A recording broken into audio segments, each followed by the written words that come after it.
Bismillahirrahmanirrahim. Padişah elden uğuptur. Eldin içinde özgöçe bir kızmatı жақсы kılgan ibadatköy bir adam var.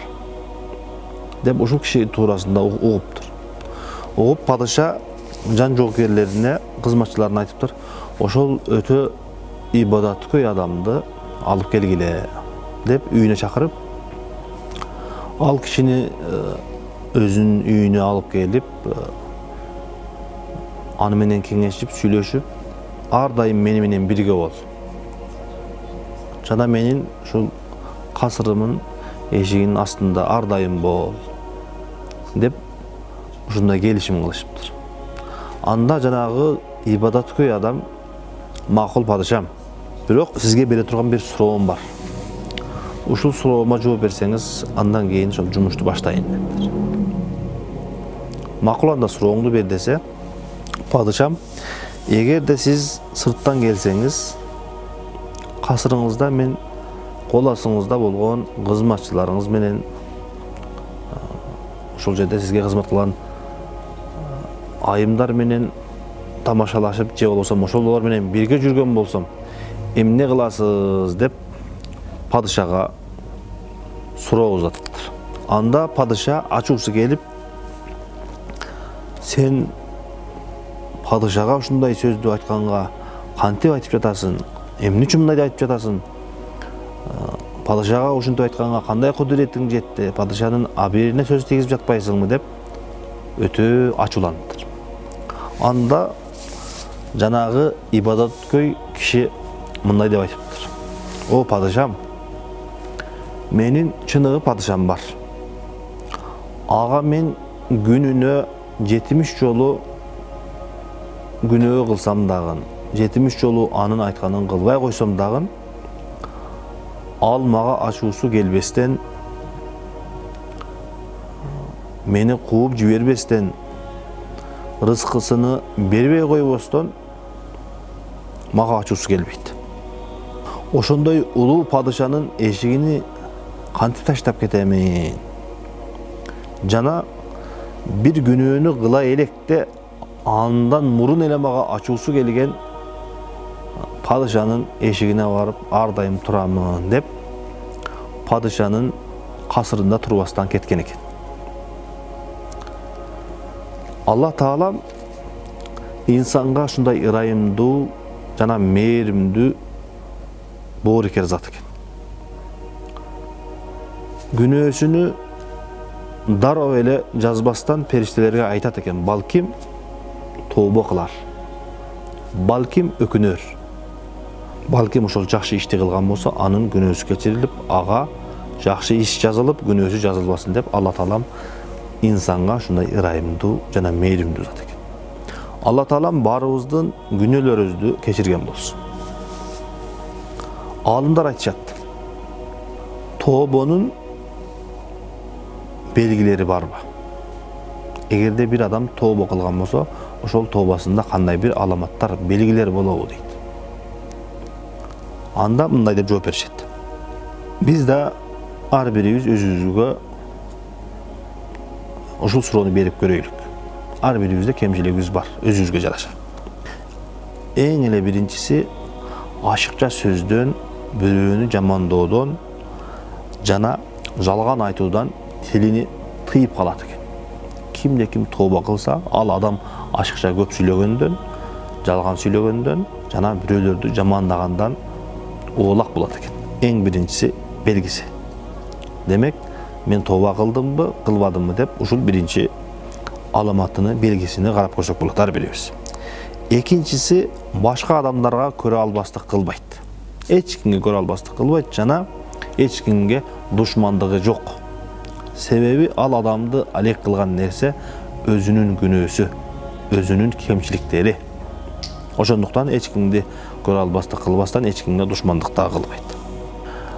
Үчүнчүсү ошол күнөөдө же болбосо ал адамды ошол жаман жакка түрткөн досторун, жанындагы шериктери ошол адамдардан алыстагандыгы. Кимде ким тооба кылган болсо, анда ал ошол бирге жүргөн, коомчулукта бирге жүргөн шериктери, досторунан алысташ керек экен. Ошол күнөөгө себепчи боло турган достордон, балдардан, жан жөөкөрлөрдөн алысташ керек экен. Төртүнчүсү, өзүнүн кылган кемчиликтерине, кетирген каталарына кайгырып, капа болуп, ар дайым истигфар келтирип, Алла Тааладан кечирим сурап, мен күнөөмү Алла Таалам кечир деп, менин жанымы алсаң дагы ушул күнөөмдү кечирип ал дей турган даражада ал өзүнүн күнөөсүнө, кетирген катасына өкүнүп жүрө турган адам болсо, ал адамдын тооба кылганын байкасак болот экен. Демек, кимде ким тооба кылдым десе, ушул суроону, ушул 4 белгини өзүнөн карап көрсүн. Жаман сөздөн өзүмү тыйдымбы? Эч кимге душмандыгым жокпу? Жанымдагы досторум кандай? Алардын абалы кандай? Төртүнчүсү, күнөөлөрүм кечирилип, мен Алла Таалага жакындадымбы? Алла Таалам ушул убакта менин жанымды алса кандай абалда болом? Ошого мен даярмынбы деген ушул суроого жооп бере турган болуш керек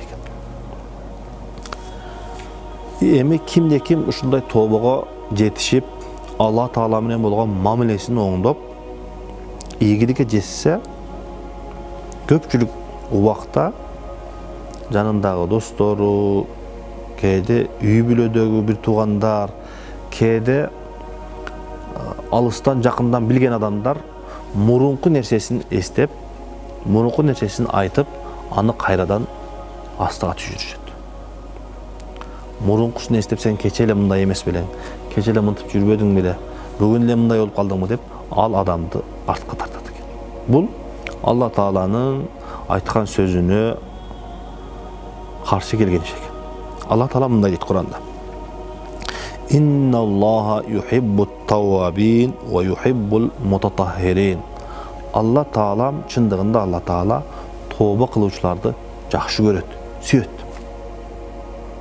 Демек, момун мусулмандагы кимде ким бирөө тооба кылган болсо, ал адамдарды биз дагы жакшы көрүп, сүйүшүбүз керек экен.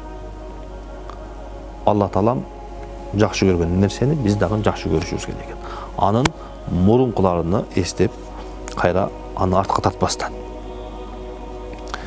Демек, кимде ким тооба кылган болсо, бизге 4 нерсе важип болот экен. Эң эле биринчиси, ал адамды жакшы көргөндүк. Экинчиси, ал адамга дуа кылып, ошол күнөөлөрүнөн сакталып калганга себеп болушубуз керек экен. О Аллахым, сен ушул адамга иман берипсиң, тооба кылыптыр, ушул тообасында ар дайым болуп, туруктуу болуп, жаман ишке мындан кийин барбасын.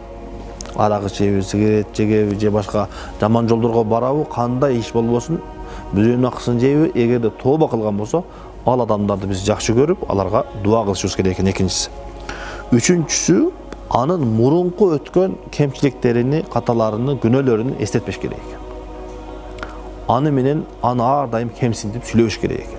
Сен өзүң мурун мындай элең, мындай иш кылгансың, эми бизге акыл үйрөтпө, же болсо эми бизге мындай жакшы жагың менен көрүнбөгүн бизге. Сени биз билебиз, сени кандай экениңди билебиз деп, мурунку нерселерин айтып, кемсинтпөө керек экен. Үчүнчүсү, аны менен бирге отуруп, аны менен жакшы нерселерди сүйлөшүп, анын жакшылыкка үндөп, анын ошол күнөөдөн, ошол кемчиликтен чыгып кетишине жардам бериш керек экен.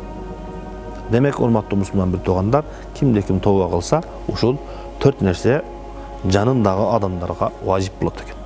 Ага жардам берип, анын коргоп, ага дуа кылып, аны жаман нерседен сактап калуу жанындагы адамдарга важип болот экен. Ал эми кимде ким ушундай ийгиликтүү тообага, Алла Таала менен болгон мамилесин оңдоого жетишсе, анда Алла Таалам ага ушундай сонун белектерди берет экен.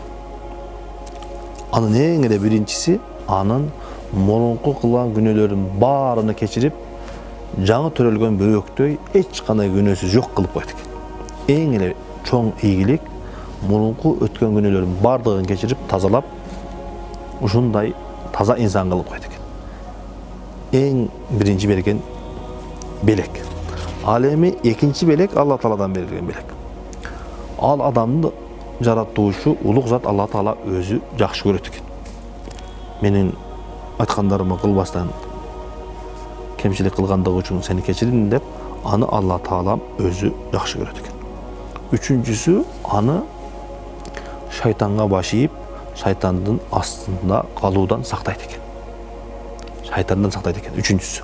Alemi dördüncüsü, Allah Taalam al adamdı bul dünyeden ötkönde korkutpay, al adamdı kıynabastan canını alat eken. Bul dünyada al adam kıynalbay, korkpay ötedi eken.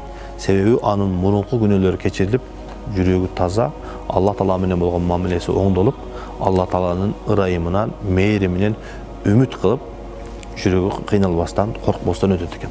Allah Taala барыбызды ушундай чоң ийгиликтерге жеткизген болсун.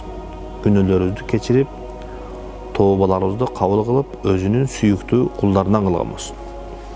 Ассаламу алейкум ва рахматуллахи ва баракатуh.